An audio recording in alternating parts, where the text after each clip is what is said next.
Bom dia, bom dia, graça e paz. Sempre falo aqui o que é graça e paz, às vezes as pessoas, amém, não sabem o que é graça, não sabem o que é paz, não sabem o que é amém, né? Graça é esse grande movimento permanente de Deus, de nos amar, eu diria nas minhas palavras, sempre insistir e nunca desistir de nós.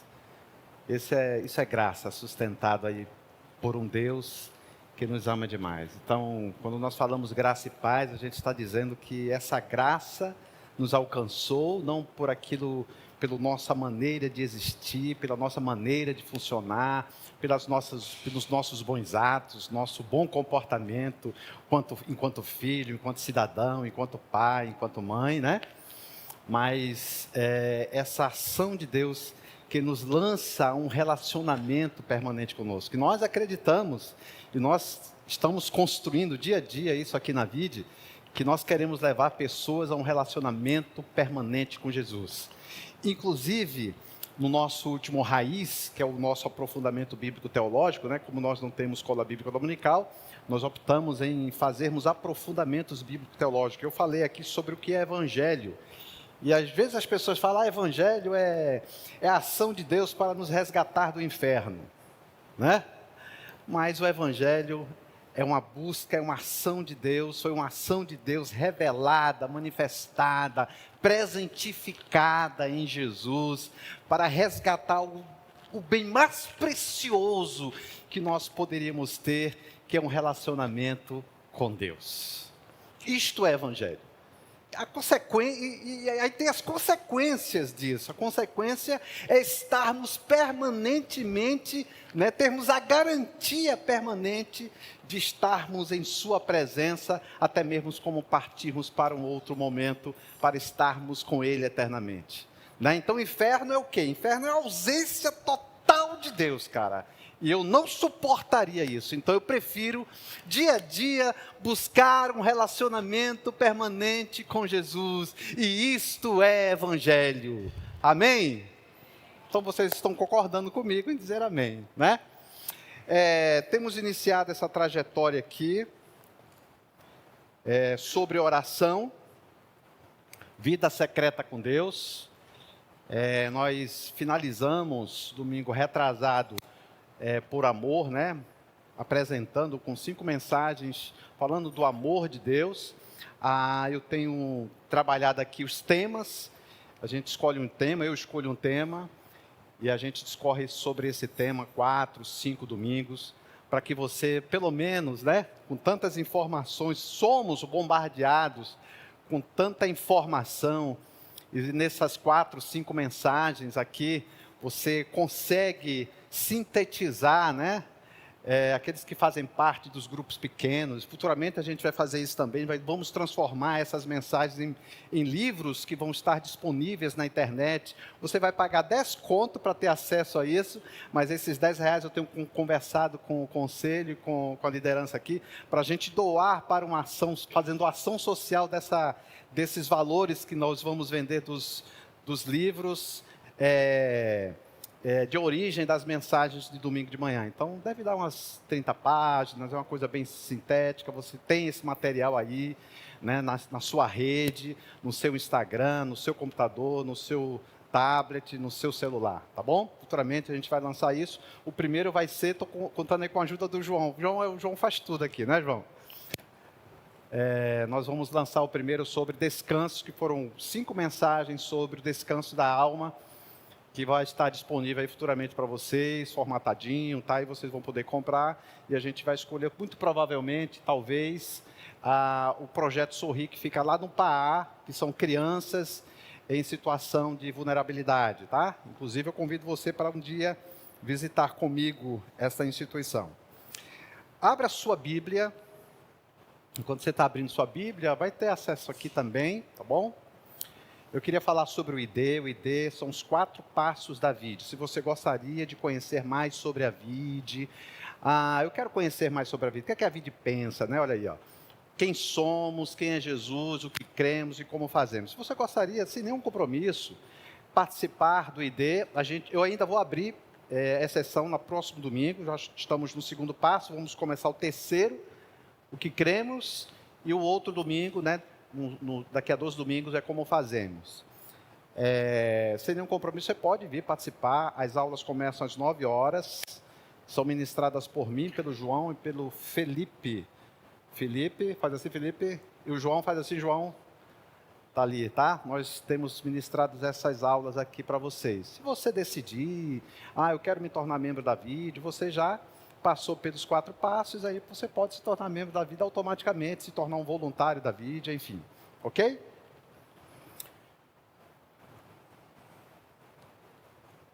Capítulo 6 do livro de Mateus. Vamos ler um texto mais extenso, um pouquinho só, tá bom? Não tem problema, é a palavra de Deus.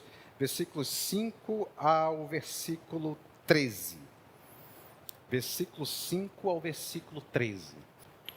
Quando vocês orarem, não sejam como os hipócritas que gostam de orar em público nas sinagogas e nas esquinas, onde todos possam vê-los. Eu lhes digo a verdade, eles não receberão outra recompensa além dessa. Né? Eu falei domingo passado, inclusive, que a oração não é essa exposição e essa ideia de espetáculo. Oração não é espetáculo. Oração é um convite da própria alma para um relacionamento interior com o próprio Deus. Então, o convite que Jesus faz e, ao mesmo tempo, o ensinamento que Jesus começa a expor neste texto do capítulo 6 do livro de Mateus, né, o evangelista, é uma desconstrução de um paradigma, eu diria, muito enraizado do povo judeu. E esse paradigma que vai na direção da hipocrisia são fundados em 2 momentos teológicos. Primeiro, eles acreditavam, os judeus religiosos, tá bom? Que essa exposição era uma exposição desnecessária, mas eles queriam ser vistos pelas pessoas, queriam ser validados pelas pessoas. Olha só, o cara que é espiritual, o cara que fala com Deus, o cara que tem intimidade com Deus, o cara que ora bastante, esse cara aí deve ser um amigão de Deus. O segundo momento que a gente vai ver é uma atitude pagã. A atitude pagã, que eu falei também no domingo passado, é o quê? É quanto mais você ora e repete as palavras, mais, segundo a concepção dos gentios, dos pagãos daquela época, é que isso era um recurso literário, um recurso da oração, para você seduzir e convencer Deus que você estava certo e que, portanto, Ele poderia lhe atender. Por isso que nos textos seguintes ele diz assim: não useis como os gentios de vãs repetições. E o que eu não estou dizendo que você não pode, no momento da sua angústia, da sua dor, do seu sofrimento, colocar palavras repetitivas, do tipo: Senhor, está bem difícil. Senhor, está muito difícil. Senhor, eu não consigo. Senhor, eu não estou conseguindo.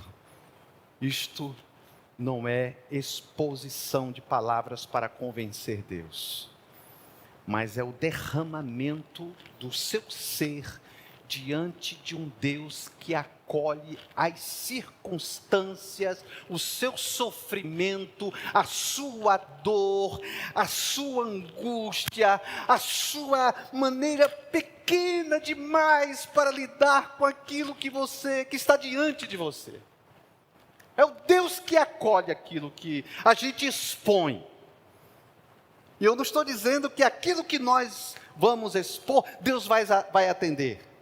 Que a maneira como nós colocamos diante de Deus os nossos conflitos, os nossos pedidos, os nossos desejos, a forma com lágrimas, com dor, com humilhação, isso também não pode ser um recurso para seduzir Deus, a ponto de Deus olhar para você e falar assim: caramba, cara, tu me convenceste.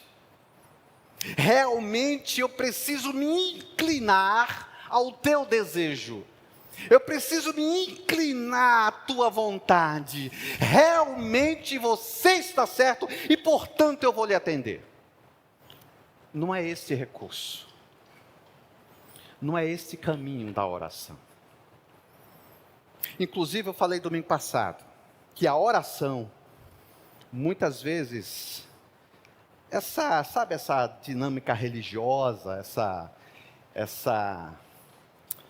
esse vício religioso, que alimenta ainda mais uma alma adoecida, uma alma carente, uma alma com sede, uma alma vazia. Muitas vezes a oração termina sendo esse recurso para que nós busquemos a Deus apenas, ou na maioria das vezes, quando nós temos interesses. Eu estou interessado em algo, eu estou interessado no projeto, eu estou querendo isso, eu acredito que isso seja importante para mim, eu acredito que seja válido, eu acredito que seja honesto, eu acredito que seja bom. Então, eu sei a chave do sucesso, e a chave do sucesso é a oração. E a gente termina tendo esta relação com Deus, uma relação entre o inverso, né? Entre Deus e o objeto. Tratamos Deus muitas vezes como objeto. Se eu tenho as minhas necessidades, eu busco. E eu falei aqui que não é a questão de você buscar Deus nas suas necessidades. A questão é você buscar Deus apenas nas suas necessidades. E oração não é isso.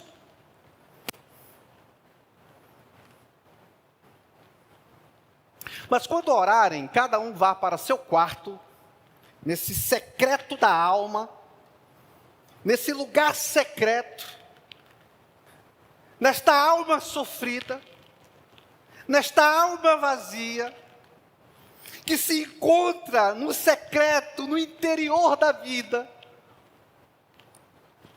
no espaço mais abscôndito, mais secreto do ser, em que Deus vai lá também e marca um encontro conosco.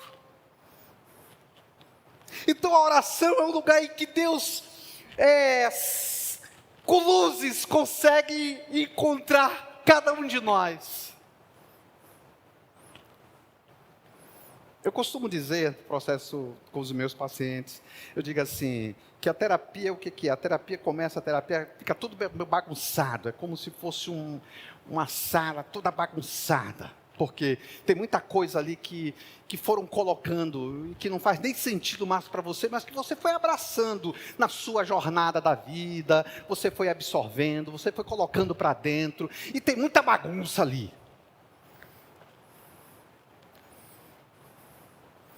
Timothy Keller vai dizer o seguinte, que a nossa oração, presta bem atenção que eu vou dizer para você, a nossa oração é um pedido a Deus corrompido.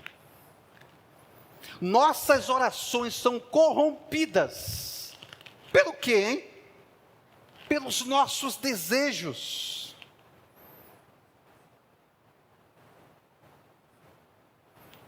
Pelas nossas vontades. Pelo nosso egoísmo. Eu quero, eu posso, eu consigo, eu mereço, eu tenho direitos. E a gente se apresenta a Deus com isso. Por isso que o texto bíblico diz assim, que o Espírito de Deus se apresenta nesse momento da oração, apresentando a Deus os nossos pedidos com gemidos inexprimíveis. Sabe o que é gemidos inexprimíveis? É com sofrimento. Porque os nossos pedidos estão bem distantes daquilo que Deus quer para nós. Eu vou ler Tiago 4,3, daqui a pouquinho vocês colocam aí, mas eu queria terminar o texto aqui. Mas quando orarem, cada um vá para o seu quarto, fecha a porta e ora a seu pai em segredo. Então seu pai que observa em segredo os recompensará. Jesus muda esse paradigma da coletividade, desses acentuados encontros de reuniões de oração. E isso não é o problema. Mas que as pessoas terminam depositando o seu único momento, o único espaço para orar, quando se reúnem enquanto comunidade de Jesus, que também não é o problema. E Jesus muda esse paradigma. É o lugar secreto, é o lugar da alma, é o lugar da escuta, é o lugar da mudança, é o lugar da transformação, é o lugar da doçura do encontro. Próximo. Ao orar, não repitam frases vazias sem parar, como fazem os gentios, atitude pagã. Eles acham que se repetirem as palavras várias vezes, suas orações serão respondidas. Quanto mais eu orar, Deus vai me atender. Já ouviram isso? Já ouviram isso aí? Se você orar mais, existe até uma frase de efeito assim, uau! Mais oração, mais poder. Olha só. Caraca, que interessante isso. Mais oração, mais poder. Poder para quê? Se for poder para servir o outro, beleza. Se for para poder para implantar o reino de Deus, beleza. Mas o poder passivo, um poder egoísta, um poder individualizado, doente, essa frase eu não gosto. Não seja como eles, pois seu pai sabe exatamente do que vocês precisam antes mesmo de pedirem. Então olha só, gente, presta bem atenção aqui, ó.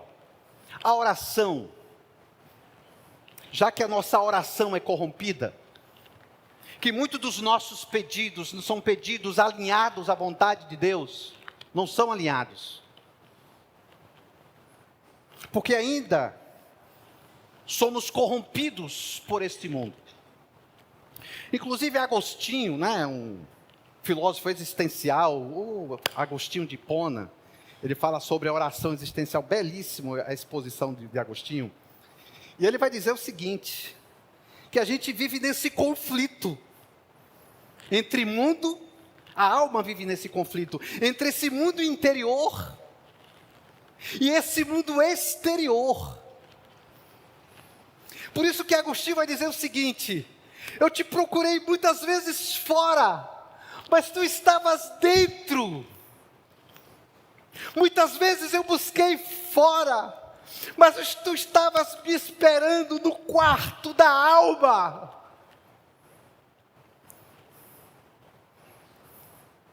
A oração é um convite de Deus, é um anseio da alma.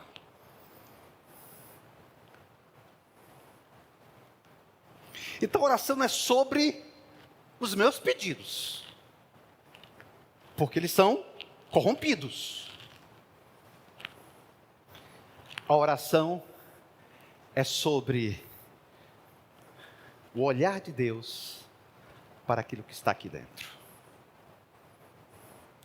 E aí, concluindo a historinha lá do consultório,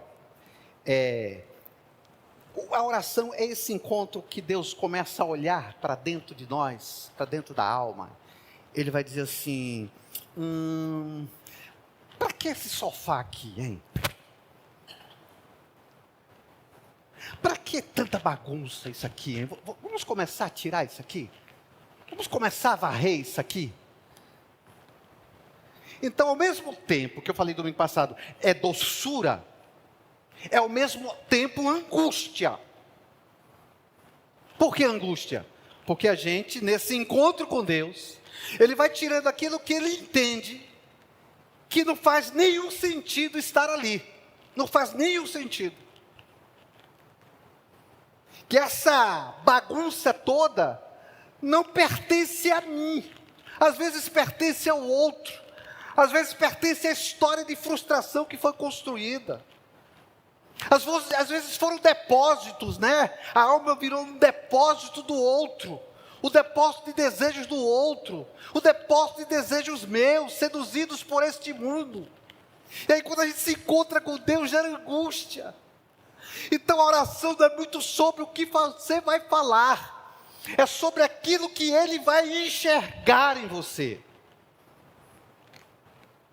E Ele vai enxergar coisas boas em você, mas Ele vai enxergar coisas que Ele vai precisar mudar. Imagina eu falar com você aqui, e um monte de coisa sem sentido. Eu não estou conseguindo te entender.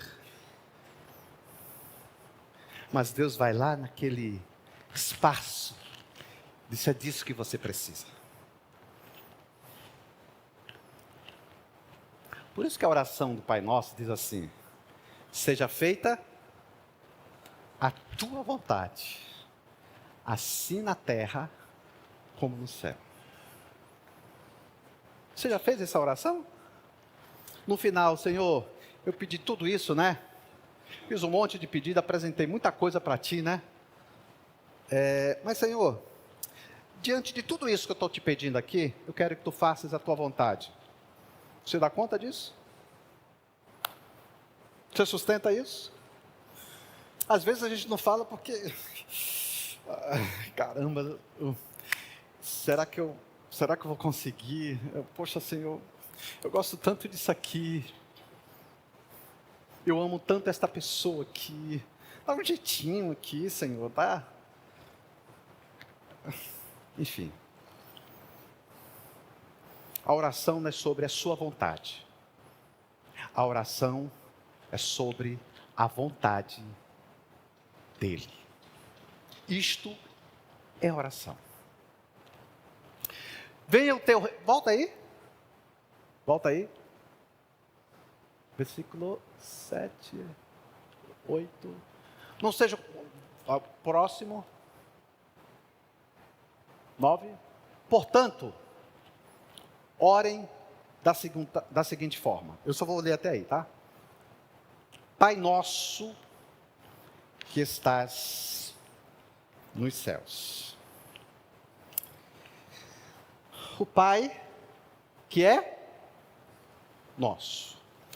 Muitas vezes as pessoas, principalmente de outras religiões inclusive cristãs, pensam que este texto é um modelo explícito de oração. O que seria isso? É você, todas as vezes que você buscar a Deus em oração, você vai repetir esta oração modelo de Jesus.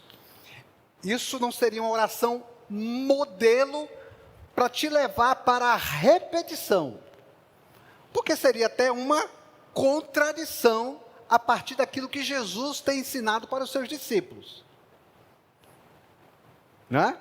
Então, esta oração aí, ela fala de princípios, não fala de modelo, ok? Mas quando Jesus fala sobre essa oração de princípios, vamos utilizar a partir de agora assim, ele usa o termo Pai. Eu só vou fazer uma observação com muito cuidado, para você também não sair daqui me interpretando mal, tá? Hoje é o dia das... Não, um dia que a gente, né, convida, tem mais atenção para os mais. Vamos colocar assim, que eu fico meio incomodado com esses dias assim, né? E hoje não é o dia dos pais. Aí o pastor vem e prega um sermão sobre pai. Gente, Deus não tem sexo. Eu não estou dizendo que Deus também é mãe. E Deus é pai e mãe. Não estou dizendo isso. Tá? É só para você entender. Fizeram uma pergunta uma vez para um amigo meu, no concílio de pastor. Disse assim, qual o sexo dos anjos? Anjos não têm sexo. Às vezes as pessoas, inclusive, ficam debatendo essas coisas teológicas, como seria o sexo dos anjos, né? Não faz sentido nenhum essas coisas, tá? Então fica tranquila aí, mãezinha, tá? Que pai é sobre uma relação, não é sobre gênero, ok? Então a expressão pai, que significa Abba, algumas pessoas vão traduzir essa palavrinha Abba como paizinho, como papai. Mas a tradução, essa tradução papai, paizinho, essa forma carinhosa, não é a tradução mais acertada, eu diria. Mas a expressão aba é o balbuciar de uma criança. Quando uma criança começa a aprender a falar, por exemplo, né? O que é que ela diz? Ela diz, papai, beleza, papai, tudo bem? Não. Ela começa a falar o quê? Pá ou papá. E acabou ali. Interessante que a criancinha, quando começa a balbuciar isso, ela não tem uma compreensão racional do que seria pai. Tá? Como é que a criança começa a se identificar com o pai? A partir do olfato, do cheiro do pai, a partir do rosto e da expressão do pai, a partir da voz do pai. Não que ela vai fazer assim, essa aqui é a voz do meu pai que cuida de mim. Não, ela não tem essa construção racional. Ao início desta relação, essa relação é iniciada a partir de um caminho de vínculos, de proximidade, de descobertas, de experiências, de afetividade. Então, quando Jesus, ele apresenta esse princípio da oração, do Abba, ele está dizendo, olha, vocês, na minha relação com vocês, eu sou este Abba. E o interessante é que Jesus muda um outro paradigma, que é o quê? Os autores do Antigo Testamento, os profetas do Antigo Testamento, eles não tinham uma relação com Deus de Abba, de pai, mas de Deus Altíssimo, Deus onipotente, Deus grandioso, Deus criador. Não de Abba. Na oração não tinha pá ou papá. Não tinha aquele calor da presença. Jesus muda esse paradigma do calor da presença, do calor do afeto, do calor do abraço, da segurança, do cheiro, da presença. Então a criança não tinha isso. Então como é que nós, olha só, a partir daquilo que eu tenho construído com vocês desde o início aqui de hoje, como é que Deus escuta as nossas orações? Como é que chegam as nossas orações até Deus? Pá ou papá, é só isso. Muitas vezes, quando os meus filhos eram menores, pequenos, eles falavam pá, pá, às vezes com angústias, com choro, com sorriso. E várias vezes eu traduzi aquilo lá. Você está querendo brincar com o papai, né? Você está querendo sair com o papai, né? Você está querendo assistir uma telazinha com o papai, né? Eu já te entendi, meu filho, bora lá que o papai vai fazer com você. Era isso. Então, quando as nossas orações chegam a Deus, é como se nós estivéssemos escutando o balbuciar de uma criança e compreendendo tudo que aquela criança está querendo nos informar, nos dizer, nos apresentar. A relação que Deus tem conosco é, quando Ele escuta a nossa oração, Ele diz, pá, eu disse, não, meu filho, eu já sei o que você precisa, eu já sei o que você quer, e eu sei o que é melhor para você, porque a minha vontade é boa, perfeita e agradável.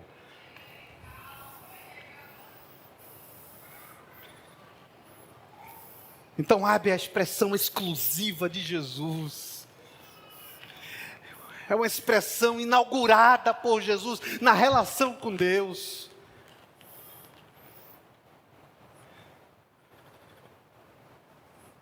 E essa relação vai se construindo, né?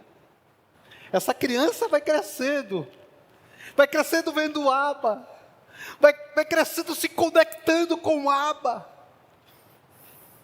vai crescendo compreendendo o Abba, vai crescendo se criando vínculos fortes com o Abba.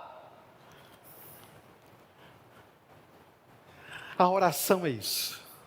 A oração é um caminho de estabelecimento de vínculos que não podem ser desconstruídos, que não podem ser rompidos. Isso é oração. E o convite de Deus é para que nós, na relação com Ele, nós consigamos enxergá-lo como o meu Abba, o nosso Abba, enquanto comunidade de Jesus. Então, nessa relação de Deus conosco, a relação de Deus é a iniciativa do Abba. Deus tem sempre a iniciativa conosco. Como nós temos com os nossos filhos, de cuidar, de acolher, de educar, né? De amar, de estar presente. A iniciativa é nossa, não é da criança. Nós somos crianças balbuciando palavras diante de Deus. E Deus vai construindo isso e fortalecendo esta relação conosco. Inclusive, quando eu falei aqui para vocês no início da mensagem, que o Evangelho é uma restauração de relacionamento. E é isso mesmo. Quando Jesus morreu naquela cruz, Ele rompeu, né? Diz o texto, rompeu o véu, foi rompido de alto a baixo, né? O que separava, né? Porque antes nós éramos mediados por sacerdotes e sumos sacerdotes, nós não poderíamos entrar na presença de Deus. O véu ali é algo também simbólico.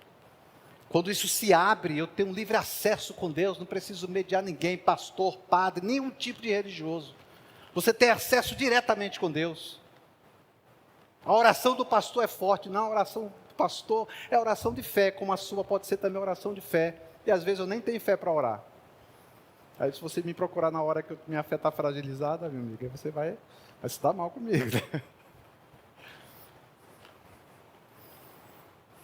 Então a iniciativa foi dele quando ele rompeu isso. Quando ele rompeu, o bem mais precioso que Adão tinha, nas visitas dos finais de tarde de Deus a Adão, isso foi restaurado, isso foi devolvido. E aí nós temos o maior privilégio ainda, que Adão, porque era só nos finais de tarde. Nós temos toda hora. Por isso que Paulo estimula a sua comunidade de Tessalônica dizendo assim: orai, esteja sempre na presença do Abba. Não tem horário específico para lhe atender. Deus não tem uma agenda para lhe atender. Deixa eu ver aqui se eu posso lhe atender agora. Quando eu me converti numa igreja pentecostal, né? Fiquei lá até uns 19 anos de idade. E aí, dizia assim, que a melhor oração era a oração de madrugada. Porque a oração de madrugada, a fila é menor. Então, cara, eu orava de madrugada, gente, acreditando nisso, ó. Coitadinho, né? Inocência minha, né? Aí de madrugada eu me levantava e ia orar, Senhor. Tipo assim, eu sei que essa fila está pequena, então me atende logo. Gente, quanta ingenuidade. Mas Deus olhava para mim, a filha sempre esteve vazia para você, meu filho. Porque todas as vezes que você me procura, você vai me encontrar. Todas as vezes que você falar, eu vou te escutar. Toda vez que você pedir a minha presença, ela sempre estará com você. Todos os dias, até a consumação dos séculos. Poxa, eu vou precisar terminar, tem muita coisa, acho que eu escrevo muito e perco tempo aqui nas minhas elucubrações. Eu queria finalizar aqui com vocês, porque hoje é o Dia das Mães e muitas pessoas têm compromisso para almoçar com suas mães. A oração, ela ensina um princípio muito importante. E o princípio importante não é a partir dos meus desejos. O princípio importante é o princípio da intimidade com Deus. Tem um texto em Paulo que diz assim: e porque vós sois filhos, enviou Deus ao nosso coração o Espírito de seu Filho, que clama, Abba, Pai. Que clama, Pá. O que isso significa? Que existe um anseio dentro da nossa alma, gente. Um anseio de pertencimento profundo. Sabia? Sabe a sua necessidade de ter amigos, a sua necessidade de ter uma comunidade de fé, a sua necessidade de ter uma família, é a necessidade de pertencimento. Só que as histórias vão se desconstruindo, machucando, e as pessoas vão perdendo este princípio importante da vida de pertencimento ao outro, no casamento, com os filhos. Essa necessidade foi Deus que colocou em nós, essa necessidade de pertencimento profundo. Então o princípio da oração também é o quê? É essa busca por pertencer, ou voltar à sala, ou voltar ao quarto, onde Deus está nos esperando, para que tenhamos uma experiência de pertencimento profundo. Às vezes temos vazios. Eu acho que não vamos partir desse mundo sem esses vazios. Sabe o reino de Deus ainda não? Sabe, o reino de Deus que está se estabelecendo, mas ele não se dá na sua completude nesse mundo? Eu sempre vou ter meus vazios. Às vezes eu acordo assim e digo assim, caramba, eu estou angustiado, sabe aquela coisa que parece que não faz muito sentido, umas coisinhas? Aí te gera tristeza, aí às vezes te gera choro sem saber o que você está passando. Que coisa louca do ser humano, né? Às vezes a gente chora sem saber o motivo do choro. E Deus, quando vê as nossas lágrimas, Ele diz, eu sei porque você está chorando. Você está chorando porque a tua alma está clamando por mim. E a gente vai preenchendo a nossa vida com tanta coisa no mundo. E a gente vai tendo essa pseudo-sensação de pertencimento do mundo.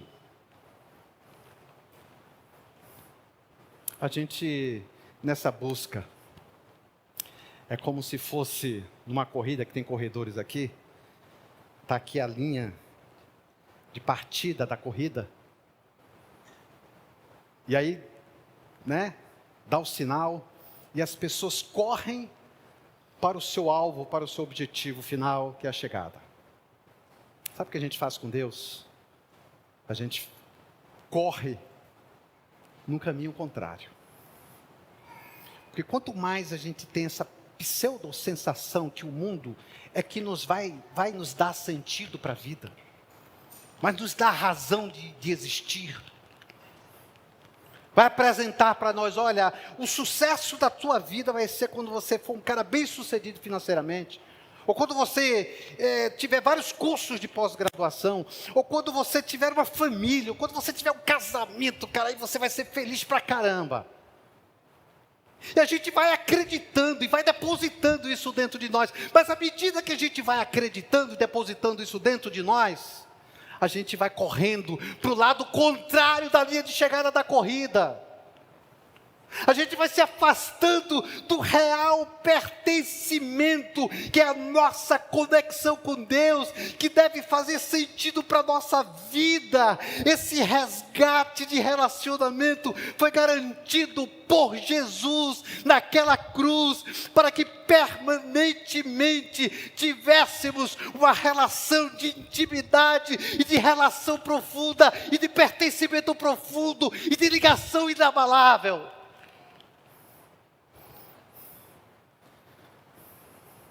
Jesus sabe que o anseio do nosso coração é esse.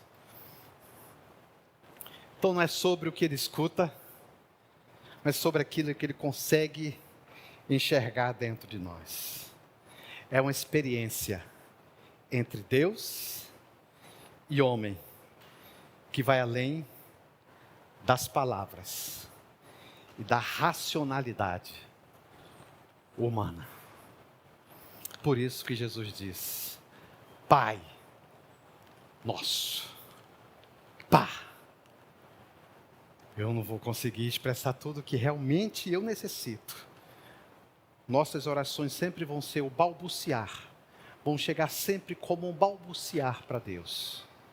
Mas Ele conhece as suas reais necessidades e conhece o teu ser. E eu costumo dizer aqui que Deus conhece mais a mim do que eu a mim mesmo. Então, quer fazer descobertas suas? Tenha mais tempo na presença do Abba. Amém. Vamos ficar em pé. O pessoal vai cantar uma canção aqui.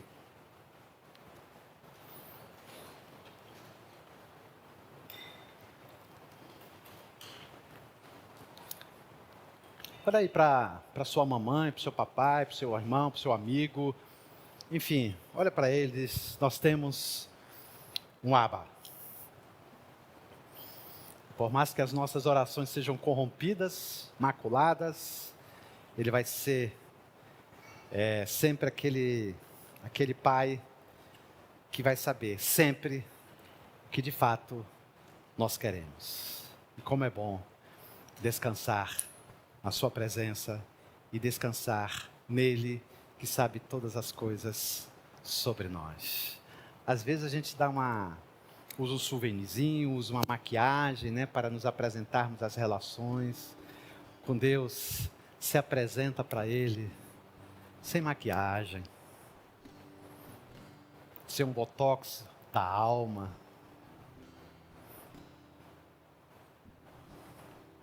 Sem a chapinha, né? Sem aquela bela roupa.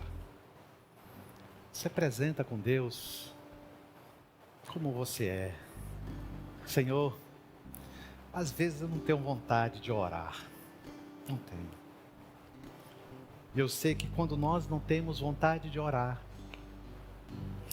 é porque nossa alma está muito mais ocupada com aquilo que o mundo oferece, que as fantasias são construídas, que as verdades são elaboradas neste mundo. Nossa alma está muito ocupada às vezes com a agenda, com compromisso, com a responsabilidade, com a culpa, com o dever, com a missão de ser pai, de ser mãe, de ser filho, de educar, de ensinar, de sentar na mesa com os filhos e ensinar o dever de casa, de levar na escola, de ir no supermercado, de oferecer afetividade. A gente está sempre dando, entregando, está sempre uma agenda muito carregada, muito pesada. A nossa alma está muito presa a isso. E quando a alma está muito presa a essas circunstâncias da vida, a este ideal de vida, gente, nós esvaziamos a alma da necessidade de estar na presença de Deus. A oração, vou dizer uma coisa para você. A oração é o grito da alma cansada. Mas às vezes, essa alma deixou de ser escutada, porque ela está muito ocupada, decidiu estar muito ocupada com tantas coisas mencionadas aqui. Então, nesse Dia das Mães, tenha um momento com Abba, com a sua mãe, com a sua família. Agradeça a Deus pela família que tem. Talvez a sua família não seja ideal, a minha também não é ideal, mas a minha família é possível. Então vamos viver as relações, não somos seres perfeitos, mas que você tenha um dia, que você possa ficar com aquilo de bom da sua mãe, né, do esforço dela, daquilo que ela deu conta de entregar para você, e apresente isso tudo ao nosso Abba. Amém.